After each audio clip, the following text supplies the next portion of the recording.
Good morning there. It is Friday, July 17th. Our first reading comes from the book of Psalms. Psalms 139, verses 1 through 12. God, investigate my life. Get all the facts firsthand. I'm an open book to you. Even from a distance, you know what I'm thinking. You know when I leave and when I get back. I'm never out of your sight. You know everything I'm going to say before I even start the first sentence. I look behind me and you're there. I look ahead and you're there too. Your reassuring presence coming and going. This is too much, too wonderful. I can't take it all in. Is there any place I can go to avoid your spirit, to be out of your sight?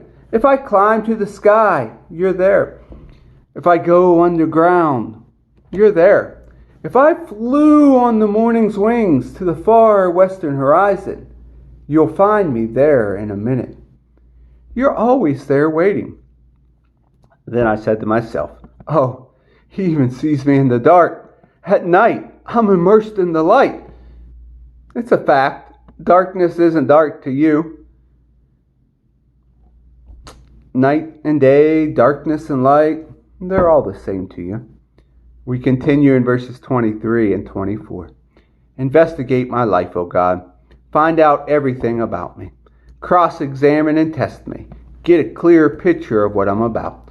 See for yourself whether I've done anything wrong. Then guide me on the road to eternal life. Our Old Testament reading today comes from the book of Ezekiel, chapter 39, verses 21 through 29. I put my glory on display among the nations, and they'll all see the judgment I execute. See me at work handing out judgment. From that day on, Israel will realize that I am their God. And the nations will get the message that it was because of their sin that Israel went into exile. They were disloyal to me, and I turned away from them. I turned them over to their enemies, and they were all killed. I treated them as their polluted and sin-sated lives deserves. I turned away from them and refused to even look at them. But now I will return Jacob from exile. I'll be compassionate with all the people of Israel, and I'll be zealous for my holy name. Eventually the memory will fade, the memory of their shame and overall betrayals of me, when they live securely in their own land, safe and unafraid. Once I brought them back from foreign parts, gathered them in from the enemy territories, I'll use them to demonstrate my holiness with all the nations watching. Then they'll realize for sure that I am their God. For even though I sent them off into exile, I will gather them back in from their own land, leaving not one soul behind. And I poured my spirit on Israel, filled them with my life. I'll no longer turn away. I'll look them full in the face, the decree of God, the Master.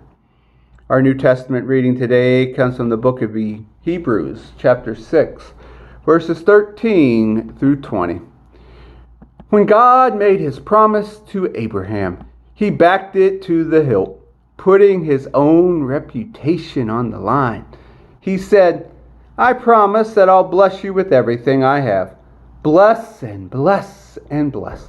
Abraham stuck it out and got everything that has promised to him. When people make promises, they guarantee them by appeal to some authority above them so that there is no question that they'll make good on their promises. The authority will back them up. When God wanted to guarantee his promises, he gave his word, a rock-solid guarantee. God can't break his word, and because his word cannot change, the promise is likewise unchangeable. We who have run for our very lives to God have every reason to grab the promised hope with both hands and never let go. It's an unbreakable spiritual lifeline, reaching past all appearances right to the very presence of God, where Jesus, running ahead of us, has taken up his permanent post as the high priest for us in the order of Melchizedek. And there ends our readings for today.